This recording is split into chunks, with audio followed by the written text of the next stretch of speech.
Okay, hello. So today we have a very exciting guest. I will let him introduce himself. What is your name? Hi, my name is Yuriy Leonovich, and I am the assistant cello professor at Bob Jones University in South Carolina, USA. I'm originally from Kyiv, Ukraine, but I've been in the United States for the last 28 years. So I call this home, but I still have lots of roots back in Ukraine, and also with having a Jewish background, I also feel like I have double roots between Jewish music and Ukrainian music, and also the language really puts everything together for me. So that's who I am in a nutshell. I also play cello, as I am the cello professor, and at the university, I also conduct a string orchestra and a cello choir, and teach private lessons, and have a few classes that I teach either on literature, repertoire, or pedagogy. All right. So I guess a very complete cellist kind of life. You're doing a bit of everything then, it seems. Yes. Very nice. You've already told us where you're based and where you come from. What is your earliest cello memory? Well, the day I think I remember seeing a cello when we had a string quartet come to our school in Ukraine, and I felt really overwhelmed with emotions. I don't know why. I thought to myself, I really don't want to play the cello because it's too overwhelming. I didn't have any connection to that. I was mostly kind of pop rock music listening kid. So my favorite band was Queen, and I wanted to play guitar. So it's a kind of funny story about how I started the cello. I really wanted to play guitar. And when I was in the public school system in Michigan, I signed up for band in sixth grade because I thought it would be a rock and roll band. I never thought it would be a band of like flutes and oboes and stuff like that. Right. Yeah. So I came in on my first day expecting to play guitar in this band, and the teacher was talking about flutes and trumpets, and I didn't understand what was going on. Plus, my English wasn't that great at the time. I came to the United States in fourth grade, so this was sixth grade, just 2 years from moving here. And the orchestra teacher came up to me afterwards, and somehow we had a conversation that I wanted to play guitar, and I didn't know where I could be placed. So she said, why don't you join the orchestra? And to me, orchestra was like a symphony orchestra. What's the difference between band and orchestra at this point? So I didn't know also that orchestra meant string instruments in the public school system. So then she mentioned some instruments in the orchestra, and I said, I want to play the bass because you can still play bass in the rock and roll band. Yeah. And she said that our basses are taken. And in my conversation with my mother, she said that please don't bring a violin home. Okay. Because she didn't want to hear that. In Russian, violin is skripka. It means squeaky, like something that's squeaky. So that's the cello kind of chose me, and I had kind of a cello rejection syndrome for the first year. I didn't want to admit that I played cello, so I told people that I played the bass. But out of ignorance, I actually didn't know that I was playing the original bass from the Baroque period. Sometimes the cello was called the violone, which is the big viola, and it played the role of the bass. So I was, in my shame, I was sort of telling the truth. So. Oh, that's a pretty great story.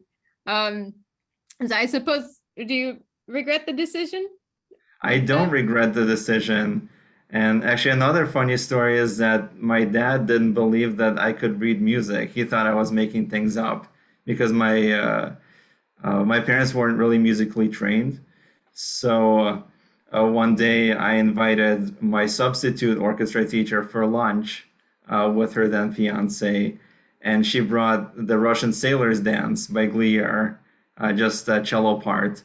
and she had me sight read it, and my dad from another room heard that, and he recognized it. And at that point, I was already playing the cello for about a year. He he was convinced that I could actually read music and was competent to a degree. Wow. So before you started the cello, had you played a different instrument, or was that really your first? It was the first time I really studied an instrument. I had a keyboard at home, like a Yamaha keyboard that I could mess around with. And I had a couple of guitars that I picked up from our neighbor's trash. The neighbor was getting rid of them. He was going to college. So his mom put them out on the trash day. It was a Martin acoustic guitar, I think, and an electric guitar. I have no clue what kind it was. Maybe it was a Squire. To this day, I have no clue what it was, but uh, I took those from the trash, including an amp and a couple of fuzz pedals, and that was it. Wow, cool. And then you just sort of played around them with them. Yeah, listen to recordings and playing along with my favorite bands at the time. Oh, cool. But then, so now, it seems like you've had kind of a proper classical education since then, right? Yes. So, Yeah. but So, do you still like playing that kind of music, the kind of music that you were mostly into when you were younger?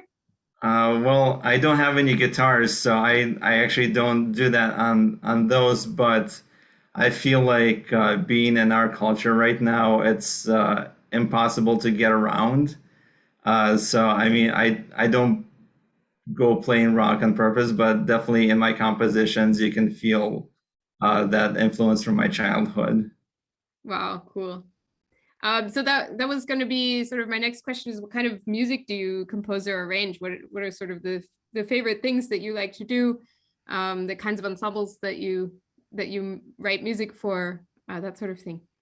So when I was 12 years old, I started composing just for fun. I don't know. I just wanted to write things down. I didn't have any formal training, which I do regret that I didn't. I wish someone led me to take theory lessons or counterpoint lessons, which would have helped me a lot.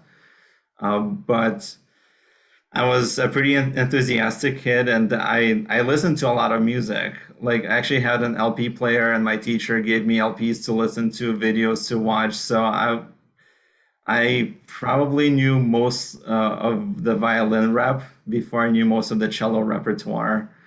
And that inspired me, like Paganini type of things inspired me. I want like virtuosic things. I wanted to play Dvorak concerto, so that kind of that flowed into my music too that I was composing. But I was just a little kid. I didn't know about form, didn't know about harmony.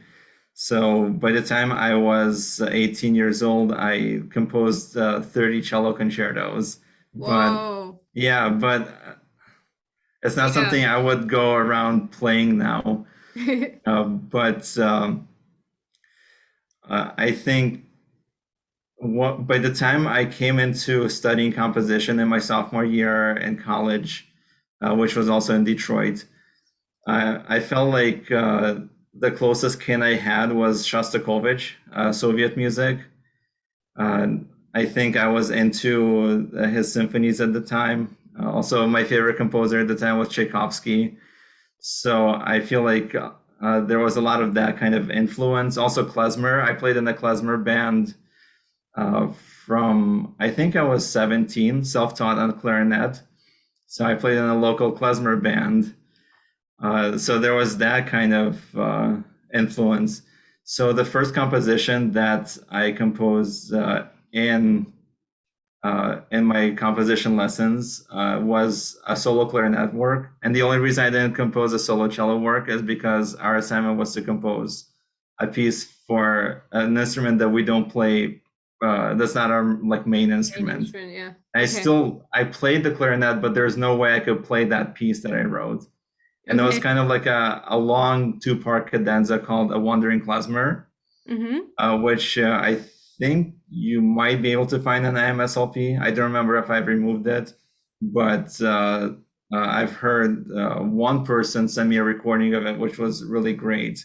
Oh, cool. And that's kind of that's a plus and a minus of IMSLP. Like if you post your things, people will find it just because it's free marketing, but then you're not getting paid anything because you're releasing it on under the Creative Commons.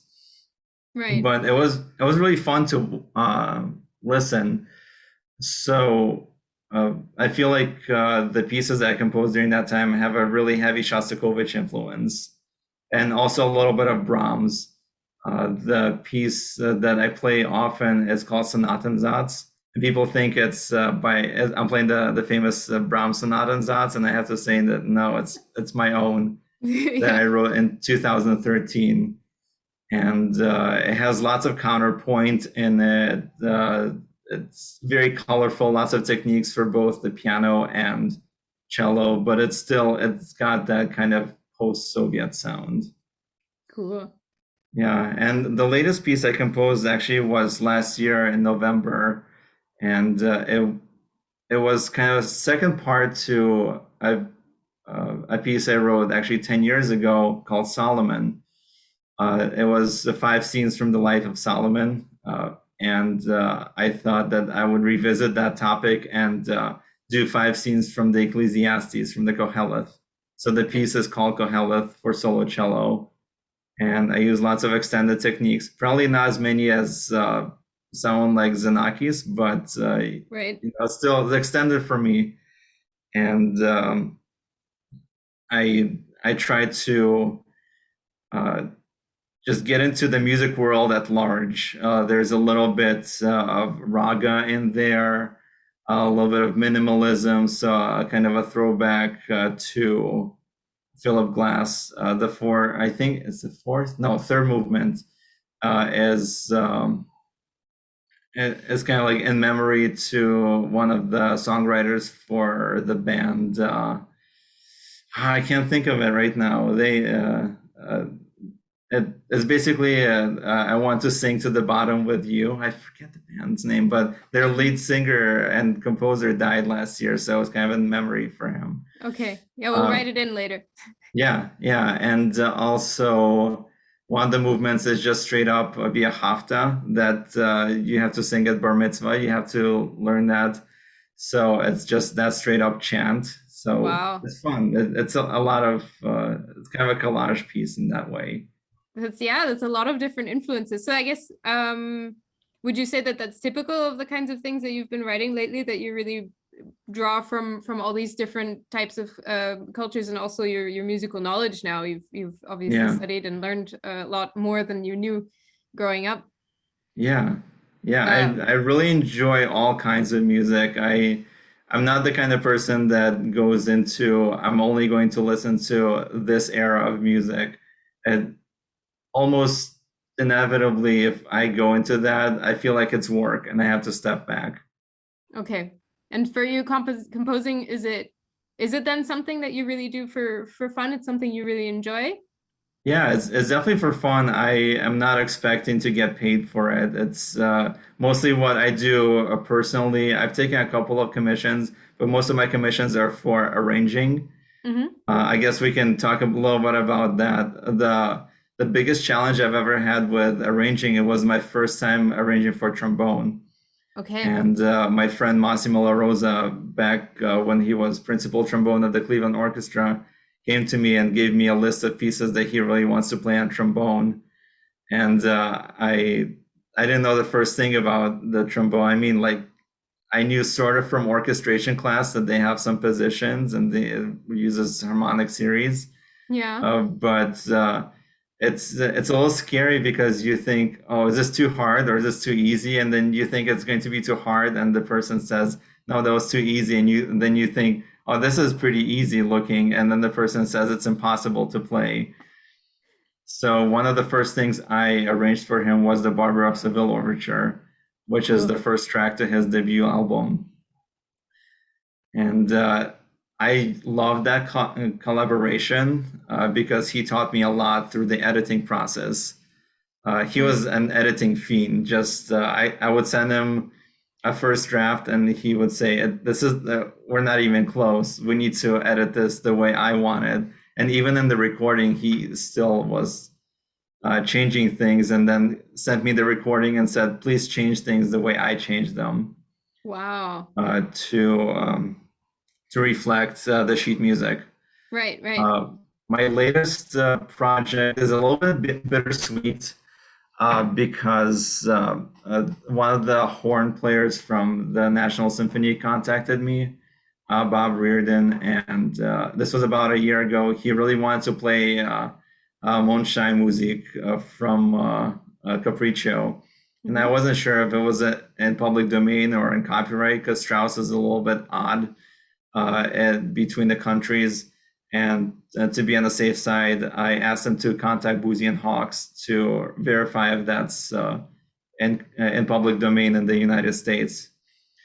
And while doing that, I offered him 3 other things that I would arrange for him. So for horn and piano. And one of the things that has been on my mind to arrange for over 10 years is the Emperor scene from Die Frau ohne Schatten. It has a big cello solo there. So I thought, well, it might work on horn because we have a similar range. Yeah. And he really liked that idea.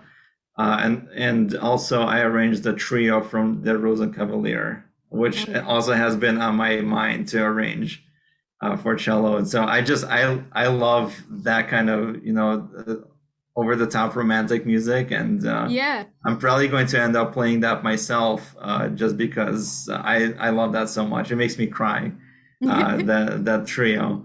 And he went into the studio, I think, in August this year with Teddy Abrams, and the recording engineer Tom Moore actually just passed away for that. Yeah, a couple of weeks ago. I was shocked. He was in his 50s, I think. He died of some aggressive cancer that couldn't be cured. Yeah. So that if that project ever gets finished, I don't know if Bob is going to take the masters over to another mastering engineer and get those out, or if he's just going to let the project lapse, which I hope he doesn't. Yeah. But it will always stick out in my mind that one of the engineers that has been influential in my the way I view recording and my personal music, my compositions and arrangements is no longer with us. Wow. No, I'm sorry to hear that. Yeah. That can be really tough. It's happened also to a member of my family with, who was about the same age, and they found cancer, and it was already pretty far on. So I know the feeling. It's hard to lose someone so quickly and so unexpectedly. So we were talking about your arrangements. You've talked about a lot of different arrangements for wind instruments. I suppose you arrange for all sorts of ensembles though, right? Typically, I arrange for myself for cello, and I arrange / make additions for my string orchestra. Okay. So I have kind of a bucket list of pieces that I really want to play in my mind, and or conduct.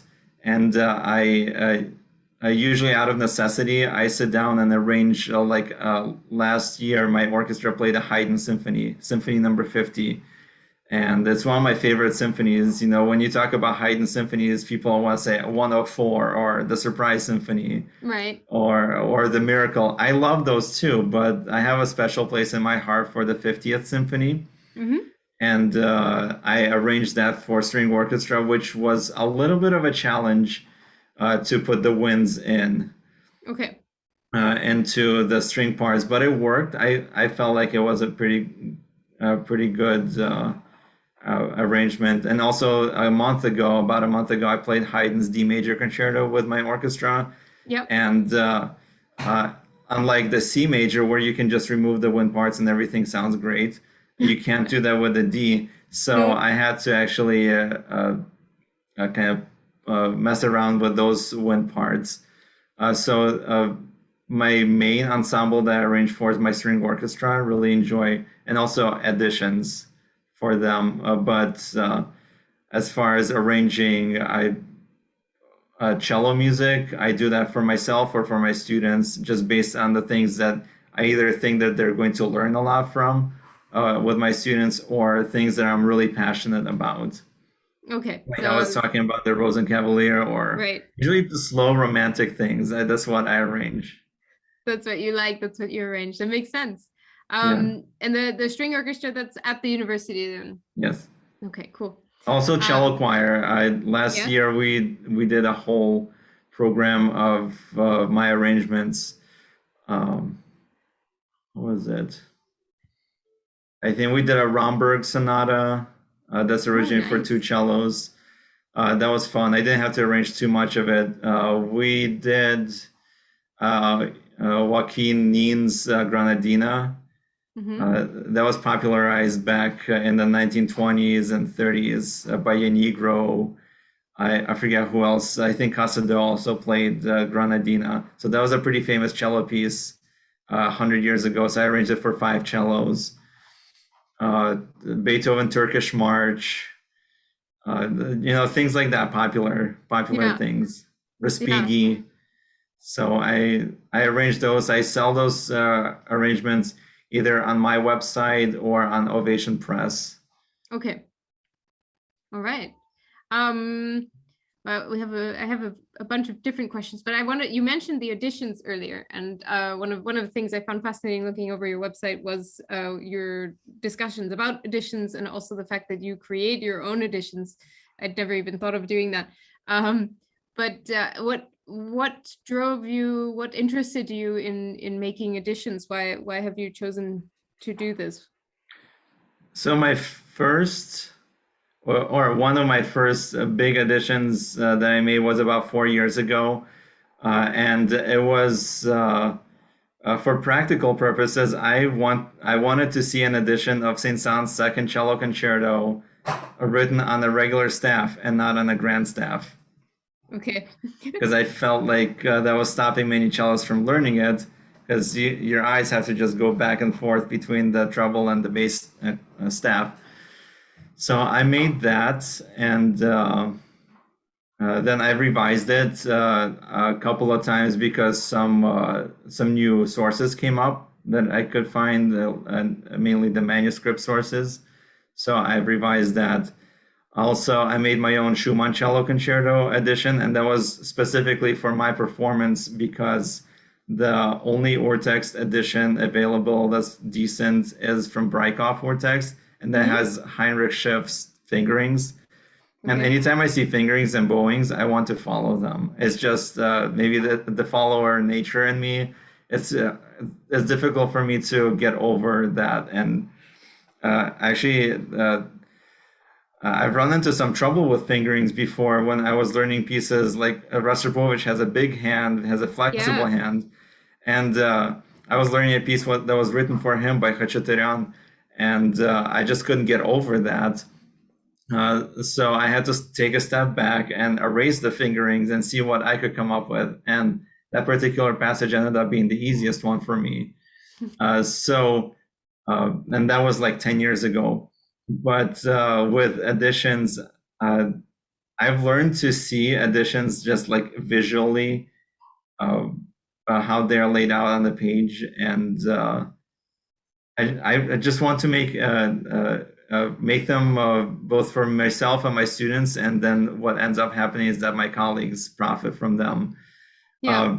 I also feel like in the Ortex world, nothing can truly be Ortex unless you're copying directly with all the mistakes, the manuscript. Mm, Once you start editing things, it's no longer technically Ortex. It becomes a critical edition. But right. people still use Ortex for marketing, and I've been on this boat too, and I feel like people have this obsession with it's got to be Ortex, so they're going to go to Henley and Bärenreiter and Breitkopf Ortex, and that's great. It's kind of like choosing your team and rooting for them. Um, but I feel like sometimes the obsession over what's written on the page eclipses the spirit of what needs to come off the page in a performance.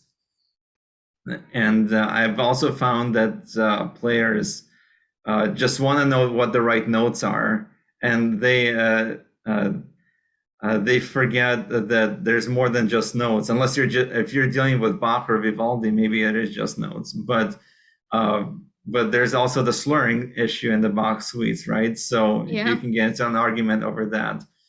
But in creating my own editions, I feel like I could get in touch more with what the composer's thinking was as he was composing, or she was composing. And it's not only that I make editions of classics, I make editions of rarely played repertoire or unplayed repertoire, or even as recent as last year, I worked with Andrea Casarubio's on her score 7 that she wrote for, I think, Tom Mesa. And that's a really great piece. And I offered my services to her to give her a clean copy of what she was selling, because I thought the piece was just amazing and I wanted to play it myself. And I thought that having a nice clean edition would help people learn it. Right. Yeah. So I guess that's sort of the main things, right? That having a clean edition will help people even be interested in picking up a piece and learning it at all. And then I guess the other is what you mentioned is it's an aspect of research then, I guess, because a lot of times an edition will be done by a specific cellist, and someone like Rostropovich. I also have very small hands. I can't play any fingerings really that he makes, or most of them are going to be too tricky for me. And so but you mentioned the idea of research to try to understand what the intention of the composer might have been beyond just these particular notes. Slurring can make such a huge difference in the way that we phrase. I know for myself, the way I phrase a melody, I will change that based on the kinds of slurs that are on the page. And so, like you said, it's really hard to get away from what's already in that edition, what's already been decided. This kind of research, what are sort of, I guess, what's the gist of it? What's kinds of things do you end up researching? So I want to give a parenthetical comment that about 12 years ago, I wanted to make my own Dvorak cello concerto edition. And it was at that point I realized all the sforzandi that were on those chords. That I never noticed them because I thought it was just the notes, maybe some dynamics. But the amount of detail just on the first page of the Dvorak cello concerto part is amazing. And so when I started noticing those things, you can't unnotice them. And I actually found that it's not very difficult to get manuscripts to those pieces. Now we have IMSLP, and that's great. When I was in college, IMSLP was just starting. I think it was 2008. It was a very small library. Getting digital music, public domain digital music for free was an unknown. Just thinking just 13 years ago, it was unknown. And I found that researching pieces like the Dvorak Concerto or Schumann Concerto or any of the Saint-Saëns works, it's much easier because you have the digital aspect. Most of those pieces are already online, either on IMSLP or on the hosting websites, from the archives, like from the National Library of France, or from a Polish library for Schumann, or Dvorak in the library in Prague. You can also get a reprint of the score, which I actually put on IMSLP personally, because it is in public domain. So I scanned the Dvorak cello concerto score in color, and it's also there in black and white. So I'm finding that if you have the will and the patience, people want, like the libraries, the the archives actually do want you to contact them. They want their music to be used. They don't want their music to sit there rotting, because that's what it is. It's just sitting there collecting dust. So most of the time when I contact the archives, they're very friendly. Of course, I have to be friendly too. I can't say, hey, give me that whatever score. Yeah, I have to be respectful too. And I also have to be respectful thinking about other cultures. So writing Germany is going to have a different tone of voice than writing in America. Or if I'm writing to Russia in Russian, that's a very high voice. It has to be not high like pitch, but it has to be like very formal. Yeah.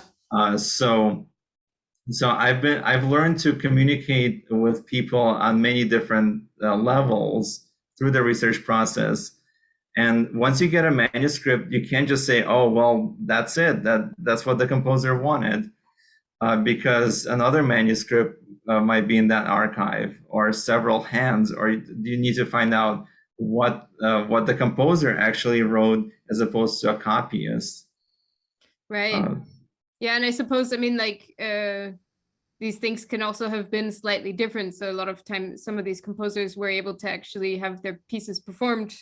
Yes. At the time where they were still alive, which would have meant that they obviously would have spoken to the musicians, to the conductor, to whoever was playing the piece, and may have verbally made some changes that may or may not have ended up in the manuscript, I guess. Yeah. Like Mahler is a great example, because Mahler has the manuscript and then the first edition, and then when he conducted it, he changed it, and he entered those things into the edition. Now we have a second edition, maybe during Mahler's lifetime, but now we have critical editions that incorporate the things that he was writing in. But he was writing in different things and different performances. Maybe he had weaker musicians, maybe he has stronger musicians. See, that's I think that's the art of being a conductor, is that kind of flexibility. Like if you have a weak horn section, you might want to double the horn section with the clarinets or bassoons. And if you're saying that that's Mahler's last word, I mean, it is, because that's the kind of orchestra that he was working with. Right. But there's also another kind of editing, and that's let's say I'm working on the Servais project right now, on the Servais Urtext with the Servais Society in Belgium, and Peter Francois is super helpful with that, and he sends me manuscripts and first editions, and in many cases it's French first edition and German first edition, and he'll ask me, do you want to use the manuscript in your edition? And I look at the manuscript and it's like completely different. I mean, you can still tell that it's the same music, right? But the idea behind how the piece unfolds is so different. Wow. So I can't even use the manuscript. So I have to take the first edition as his last word, or maybe sometimes there's a second edition. Yeah, and that's something that I know I end up having to explain to. I have a lot of adult beginner students, and it gets a bit confusing for them, I think, sometimes, where on some types of music I'll be like, well, no, we should really try to do what's written on the page. Like when you do Beethoven or Brahms, it tends to be that the things that are written in, you really want to try to do them.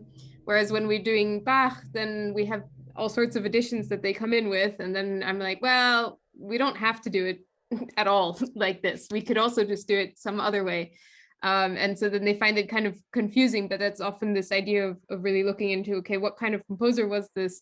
How precise were they with their directions? What kinds of additions are made from their works?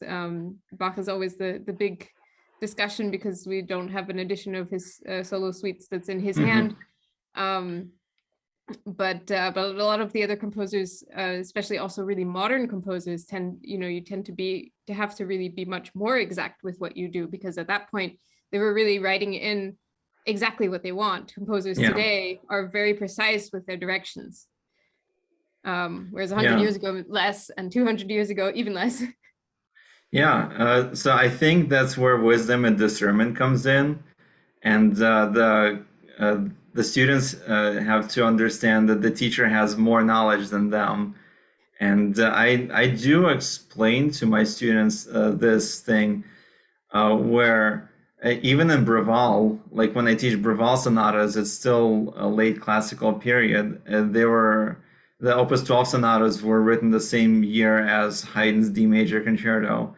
So you can do much more with ornamentation. You can take things out, put things in, and it's not actually going to change the piece that much. I was even explaining that yesterday to a student who's learning one of the Opus 28 sonatas by Braval. I was showing her that whether the triplet goes da da da da da da da or da da da da da da da da da, if we take the 16th note or da da da da da da da, it's the same music. It's like it's still recognizable as Braval. I mean, if you change that constantly change every single measure, then you can't really call that Braval anymore. But I think a certain percentage of the music can be ornamented or re-ornamented and still keep that Braval spirit. I think going overboard is what Grützmacher did, let's say with Boccherini concertos, when he the 4 concertos that he made into one, or his first edition of the Bach suites. I mean, you can hear that's sort of Bach. You can hear the Bach themes, but it's definitely more Grützmacher than Bach. And I think in that case, it's overboard. But to add standard Baroque ornamentation according to Bach's own things that his own ornamentations from keyboard works, I think we're in full. We're even responsible for doing that, so we don't keep on regurgitating the same thing over and over. Like Bach allows us to have a creative process, or Vivaldi or Telemann, even Haydn. The reason why there's so many editions of the Haydn D is because every player had his own ideas of how the Haydn concerto should go. We don't have a ton of editions that differ, like with Dvorak concerto or with Barber concerto, and that's still in copyright anyway. But with the Haydn concerto, the D major one, I think we see the most changes because of the tradition at the time. There's an awful lot more improvisation involved, and generally speaking, so much more ornamentation that was just passed down from teacher to student. These traditions they change over time, and now we have mostly only text to help us, and nowadays we have the recordings which really make it quite clear what if you've written a piece, you met with the musician who's going to play it, they recorded it, we can probably fairly safely say that this was as much or as close to what you wanted as a composer as you could possibly get, and everyone could potentially just take that and try to do the same thing. But I've been since I left university, I've been doing a lot more improvisation, mostly in the context of singer-songwriter music. But it sort of reminded me that our general classical tradition comes out of improvisation, most of it.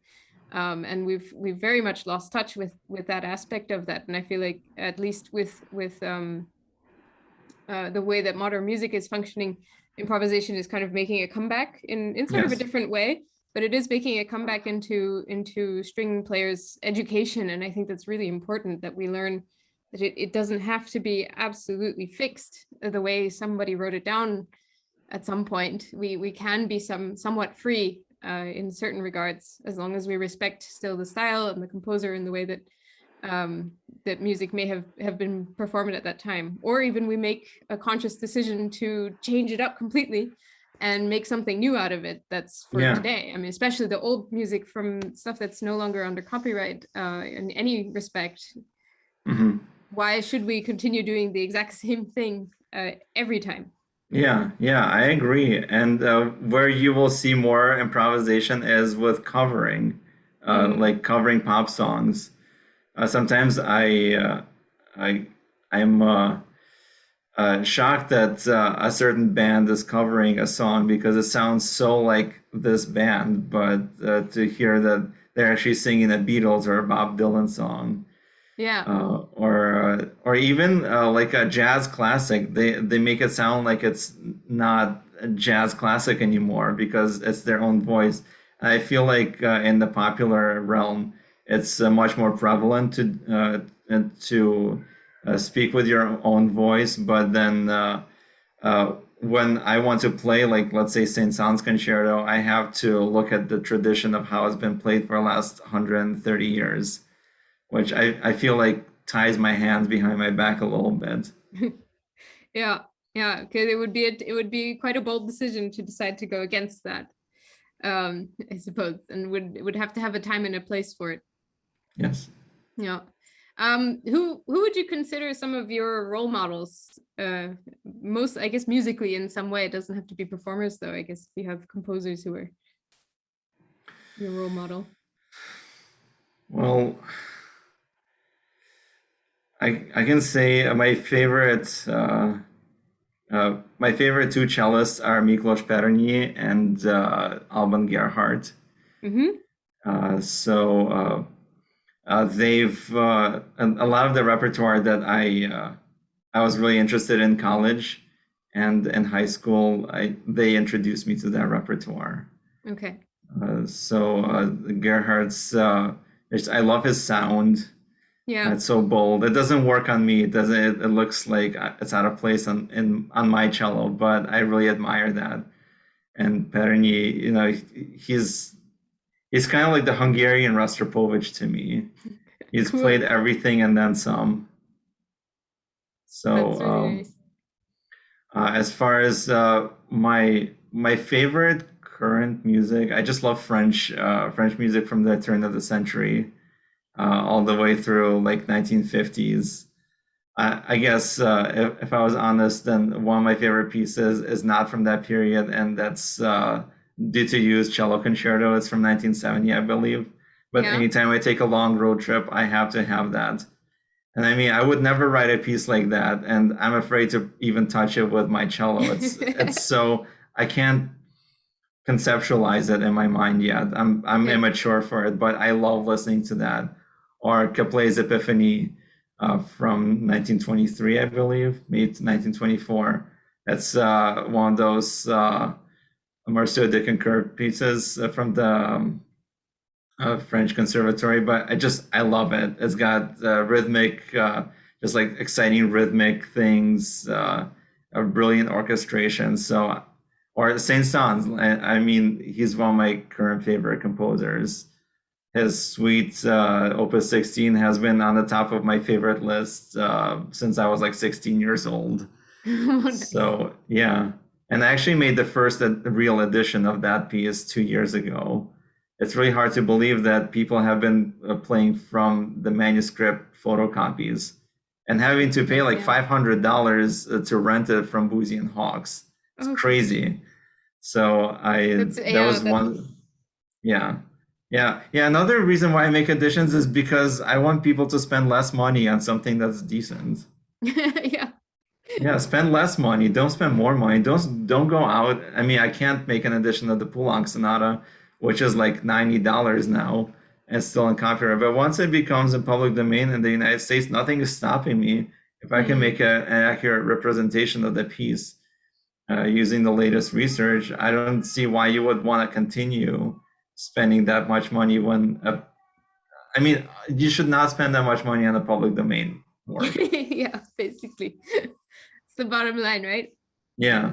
All right, then we will be slowly wrapping this up. Okay. But let's I wanted to ask you if there's an arrangement or an addition or a composition of yours that you'd like to feature today, just one you'd like to talk to us about for a minute or two. Well, I actually talked a little bit about it. One of my favorite pieces that I personally wrote is that Koheleth. Right. And it's on YouTube if you want to share a link to that. I will. And I believe the link to the music is also on there. The sheet music you will find on your website then? Yes. Um, but I don't know. My favorite edition is whatever piece I'm working on currently. Okay, that's good. So the Václav Kapral uh, ballad, which was his final piece. I'm planning to play it in about a month. I really love that piece. I don't know. It's a great work, and I want more people to know about it. I think I'm going to be the second person ever to play it. Yeah, I mean, I'm getting titles of pieces that I'm now excited to go and find and listen Yeah, to, because a lot of yeah. this I haven't known, I don't know either. Or another work that I fell in love with recently was Granville Bantock's Sapphic poem. Okay. Uh, and I actually got in touch with a Granville Bantock scholar, and I got in touch with the Granville Bantock archive. And you're like, who is Granville Bantock? Yeah. But he was he was a famous composer, and I think he replaced Elgar in his post. Wow. They were friends. Granville Bantock was a big supporter of Sibelius's music and is also the dedicatee of the Sibelius Third Symphony. Oh, So yeah. things start coming into focus when you look into those people and you say, they were really famous. I wonder why they're no longer famous. Yeah. Yeah, that's always a weird thing. But Yeah, then for that you have to do some research at least, yeah? yeah, but I really love his Sapphic poem. It's about 15 minutes long, and only two recordings out there. One by Julian Lloyd Webber on the Mm-hmm. Hyperion label from 1999, and another recording by Julian Thoday from 1978 with a youth orchestra, and that's only available on LP. Wow. So I mean, a brilliant piece. We think, oh, British music, we go to Elgar Concerto. That's all we have. We have Elgar Concerto and we have the Britten Suites. Right. The British music and actually the British cello school is so rich. Yeah. I don't We're know missing why. out, yeah? Yeah, we are really missing out on exploring British repertoire. And me All right. being a Ukrainian Jew, I I mean, what can be farther away from me than a British work? But I fell in love with it. I want to play it. It's one of the editions I'm currently working from, and highly recommend people All learn right. more about it. Yeah, good cello music is good cello music, right? I mean, Yeah, doesn't yeah. really have Who to cares come who from wrote it? exactly. That's awesome. Good. So we've already mentioned your website a couple of times. Is there anywhere else we should look for you? You can look at some things on IMSLP. You can see the kinds of things I'm doing on davidpopper.org. I'm working with Martin Rummel on tidying that site up, doing the Popper research. So that's our favorite composer, cellist composer, Popper. Yeah. So you can look for me there. Maybe not by name. You won't see my name being signed on my edits, but I think that that's a good place. Also, the Servais Society, doing the Ortex editions there. Yeah. So, and I'm active pretty much in the realm of cello. So if anyone wants to ask me, no question is too dumb or too smart. Just ask me, and I'll be happy to help. Yeah, so I did see you posting in some cello forums. That's how we got in contact. So Yes. definitely easy to talk with. Yes. Any last things you'd like to share with us before we finish? I think we've talked about a lot, and just let our audience digest and enjoy. Just enjoy the cello music. Yeah. Don't get hung up on the notes. Make music. Communicate with your audience. That's really the bottom line when we're on stage is not to show off. It's to give a message of the composer. That's beautiful. Gonna write that on a wall. Thank you very much, then. Thank you, Well, thank you. For joining me. Thank you for sharing so much really wonderful insight. I really loved all your different influences and how you mix that all together to create kind of your own voice, while also looking to share the voice of composers through your auditions and not just with your own compositions. So thank you very, very much for being here today. Thank you. It was a pleasure. I'll be putting all the links, as many links as I can muster in the description, and we'll be doing another one of these interviews at some point soon with a different cellist. So thanks for joining, and take care.